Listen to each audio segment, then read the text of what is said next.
बिस्मिल्लाहिर्रहमानिर्रहीम। अस्सलाम वालेकुम नादरीन, आप यूट्यूब चैनल देख रहे हैं। मैं इमरान खान हूँ। डोनाल्ड ट्रंप के खिताब से जो उम्मीद थी दुनिया को, वो तो पूरी नहीं हुई। यानी बहुत सारे सवालात जो डोनाल्ड ट्रंप के खिताब से पहले मौजूद थे वो अब भी मौजूद हैं। डोनाल्ड ट्रंप ने किसी सवाल का ठीक तरीके से जवाब दिया नहीं। और डोनाल्ड ट्रंप की बातों से ऐसा लगता था कि वो जीत का ऐलान करके, जीत की फतह मना के, फेस सेविंग के साथ इस जंग से फ़ौरन निकलना चाहता है। लेकिन अगर उसे इस जंग से ना निकलने दिया गया तो वो इस जंग को बढ़ा के बहुत खौफनाक लेवल तक भी ले जा सकता है। सारे रास्ते डोनाल्ड ट्रंप ने खुले हुए थे।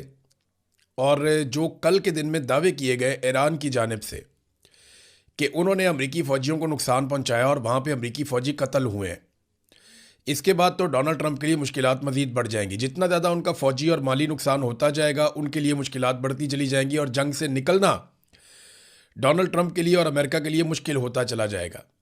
पेंटागन इतनी बड़ी बेइज्जती के साथ कैसे सरवाइव करेगा, ये भी एक बड़ा सवाल है। देखिए, जो धमकी डोनाल्ड ट्रंप ने लगाई ना, मैं पहले एग्जैक्टली आपको वो धमकी पढ़ के सुनाता हूँ कि किन अल्फाज में डोनाल्ड ट्रंप ने क्या धमकी लगाई। इस धमकी को पूरी दुनिया ने उठाया हुआ है। डोनाल्ड ट्रंप के ऊपर टका के तनकीद हो रही है। इसको एक शैतानी धमकी करार दिया जा रहा है। इसको एक जालिमाना इक़दाम से जोड़ा जा रहा है। डोनाल्ड ट्रंप ने कहा कि we are going to hit them extremely hard over the next 2-3 weeks, कि अगले 2-3 हफ्तों में हम उन्हें बहुत शदीद हमलों में मुब्तला करने वाले हैं, या हम उन्हें बहुत बुरी तरह मारने वाले हैं अगले 2-3 हफ्तों में। We are going to bring them back to the stone ages where they belong. हम उन्हें पत्थर के ज़माने में वापस धकेलने वाले हैं, जहां से वो ताल्लुक़ रखते हैं या जिस दौर से उनका ताल्लुक़ है। इसके अंदर ना दो चीज़ें हैं इस बयान में। एक तो पत्थर के ज़माने में धकेल देने का मतलब यह है कि हर चीज़ तबाह कर देंगे, कोई तरक्की के नाम पे चीज़ बाकी नहीं बचेगी, तमाम इंफ्रास्ट्रक्चर को बर्बाद कर देंगे और पत्थर के ज़माने में धकेल देंगे। यानी बिजली नहीं है, पीने का साफ पानी नहीं है, और ज़रूरियात ज़िंदगी नहीं है, तालीम और शऊर नहीं है। यानी उन्हें पत्थर के ज़माने में पीछे धकेल दिया जाएगा। इतना मारेंगे कि हर चीज़ बर्बाद कर देंगे। जैसे तोरा बोरा में अमेरिका ने बमबारी की थी, कारपेट बमबारी। हर कारपेट बमबारी का मतलब ये है जैसे कारपेट बिछता है ना, ऐसी बमबारी होती है, हर जगह पे बम गिरते हैं। तो क्या अमेरिकन कौम इतनी बड़ी कॉस्ट उठा सकती है वॉर की? ईरान का बहुत बड़ा रकबा है, बहुत बड़ा मुल्क है।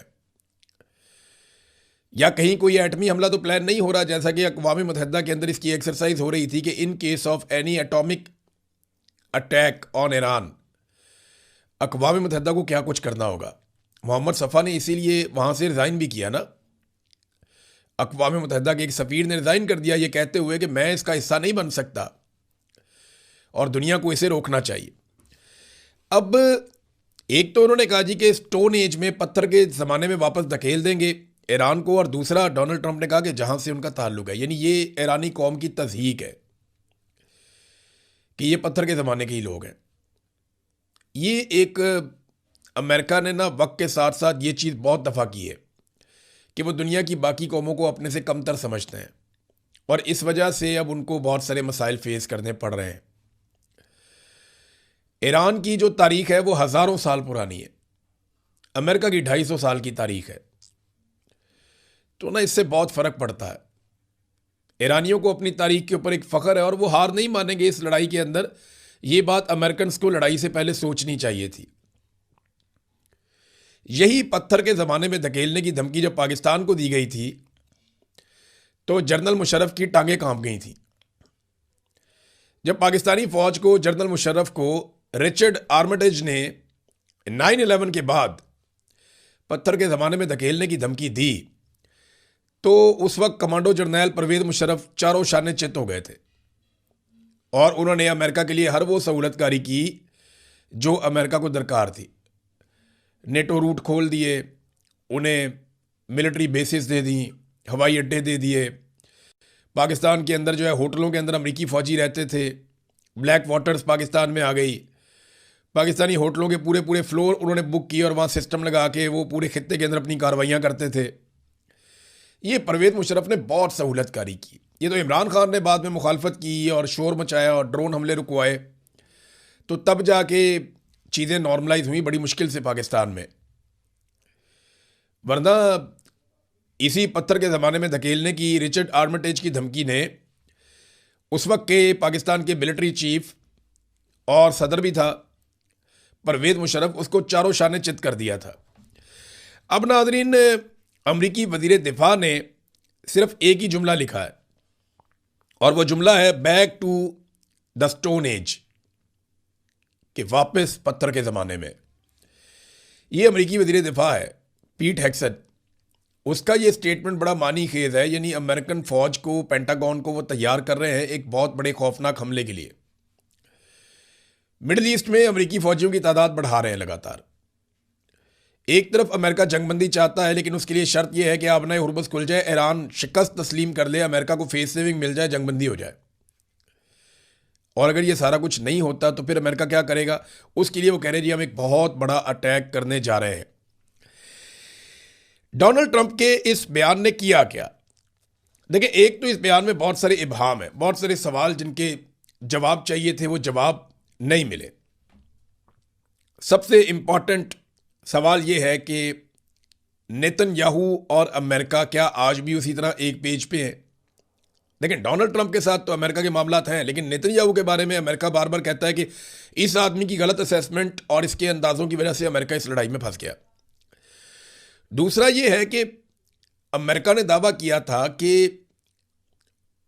हज़ारों टन मलबे के नीचे ज़ेरे ज़मीन गुज़िश्ता साल होने वाली 12 दिन की लड़ाई में जो यूरेनियम है ईरान की, वो नीचे ज़मीन में धंस गई है। तो उसको कैसे निकालना है? अब वो यूरेनियम ईरान कैसे अमेरिका के हवाले कर सकता है, इसके ऊपर ट्रंप ने कोई बात नहीं की। जंगबंदी कैसे होगी, कब होगी, इस पर कोई बात नहीं की। आबना हुर्मुज़ डोनाल्ड ट्रंप कहता है खुल जाएगी, लेकिन कैसे खुलेगी, कौन खुलवाएगा, इसके ऊपर कोई बात नहीं की। और नेटो के हवाले से डोनाल्ड ट्रंप ने धमकियां तो बहुत दी हैं, लेकिन उसके ऊपर भी कोई बात नहीं की। तो डोनाल्ड ट्रंप का खिताब ओवरऑल कैसा था, इसका इंपैक्ट क्या है? एक तो लोग बहुत बुरा भला कह रहे हैं, लेकिन मार्केट के ऊपर इसके जो असरात पड़े हैं वो मैं आपको बता देता हूं। शायद ट्रंप को और ट्रंप की जो बिजनेस फैमिली है उनको इससे खेलना आ गया कि एक स्टेटमेंट दो तो बिल्कुल मार्केट डाउन हो जाती है, उस वक्त परचेजिंग करो। दूसरा स्टेटमेंट दो तो मार्केट ऊपर आ जाती है, उस वक्त सेलिंग करो। तो बहुत सारा माफिया इसमें पैसा भी बना रहा होगा। डेफिनेटली जंग एक मुनाफा बख्श कारोबार होता है, इसमें बहुत पैसा बनता है। आप जंग का खौफ मुसल्लत कर दें, ज़मीनें सस्ती हो जाती हैं, मार्केट के अंदर शेयर्स गिर जाते हैं कंपनियों के, उस वक्त आप खरीद लें। जैसे ही आप जंग के बादल छांट देते हैं, आप कहते हैं जंग खत्म हो गई, तो साथ ही मार्केट ऊपर जाती है, उस वक्त आप बेच दें। और ये काम अगर आप बार बार करें तो एक महीने में आप अपनी दौलत को दुगना कर सकते हैं, या शायद उससे भी ज़्यादा। तो ये जनाब मार्केट के साथ क्या हुआ ये मैं आपको थोड़ा सा बता देता हूं।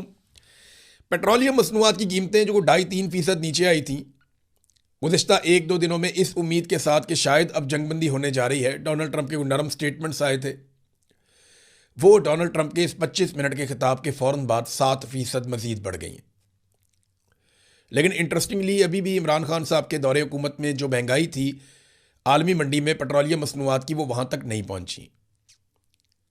यानी इमरान खान साहब ने 150 रुपये पर लीटर पेट्रोल बेचा और आलमी मंडी में कीमत आज से ज़्यादा थी। मौजूदा हुकूमत 325 रुपये लीटर पेट्रोल और इससे ज़्यादा महंगा डीजल बेच रही है, और आलमी मंडी में कीमत इमरान खान के दौर से कम है। बस ये बात आपने ध्यान में रखनी है, बाकी सब कहानी है। अब नाज़रीन, डोनाल्ड ट्रंप ने जो खिताब किया इस 25 मिनट के बीच में 500 अरब डॉलर से ज़्यादा मार्केट में गिरावट आई है, ये नुकसान हुआ और स्टॉक मार्केट फौरी तौर पे गिर गई। आलमी मंडी में तेल की कीमत लगभग 7% तक बढ़ गई।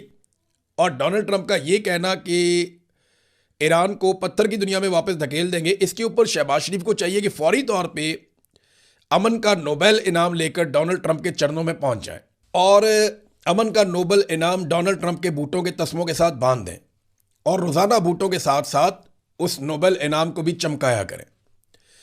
यानी हद हो गई है। नेतन्याहू और शहबाज शरीफ दोनों एक पेज पे हैं कि डोनाल्ड ट्रंप को हर हाल में अमन का नोबेल इनाम दिलवाना ही दिलवाना है।